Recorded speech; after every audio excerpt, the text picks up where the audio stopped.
She was watching from the window. Her husband David was in the street below. He was dancing, joyfully bringing the Ark of Covenant back to Jerusalem. But something inside her, despite what he was doing, what she did at the end, will leave you speechless. I want you to learn from this story. Her name was Michal, and she was the daughter of a king.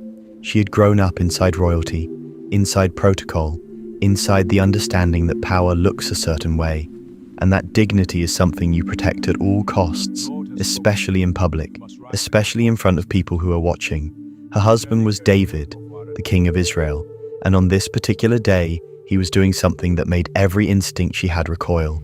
The Ark of the Covenant was being brought back to Jerusalem, the most sacred object in all of Israel, the very dwelling place of God's presence among his people, was coming home.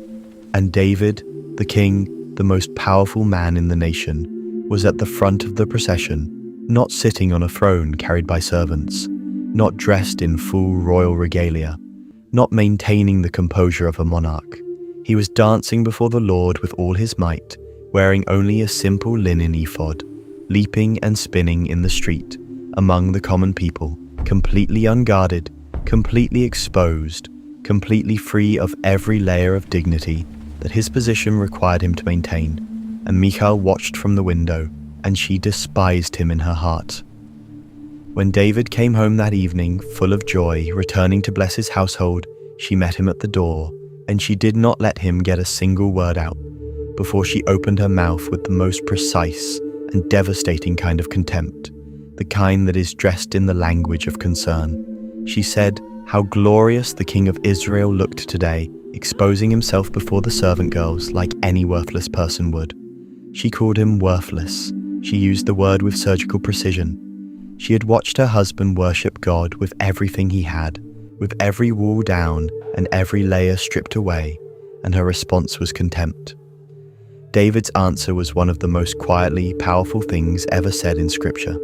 He said, "It was before the Lord, who chose me rather than your father, and anyone from his house that I danced.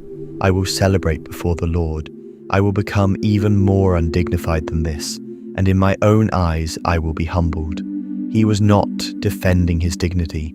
He was explaining that his dignity was not the point. He was not performing for the crowd. He was not performing for Michal. He was not even performing for himself. He was dancing for the one who chose him, and no one's opinion of how that looked was going to change it. And then Scripture records one of the quietest, most devastating lines in the entire Old Testament. Michal, daughter of Saul, had no children to the day of her death. The lesson learnt. She had been given a front row seat to one of the most beautiful moments of genuine worship in all of Scripture, and she watched it from behind a window. The window is what matters here. She did not go down, she did not join the procession. She watched from a safe, elevated distance, and she judged what she could not bring herself to do.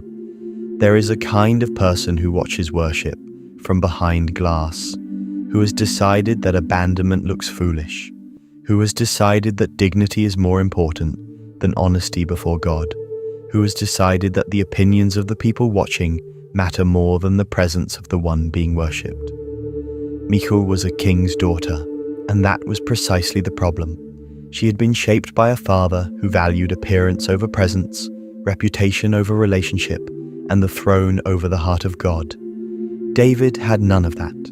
David knew exactly who he was before God, small, chosen, grateful beyond words, and free enough to show it.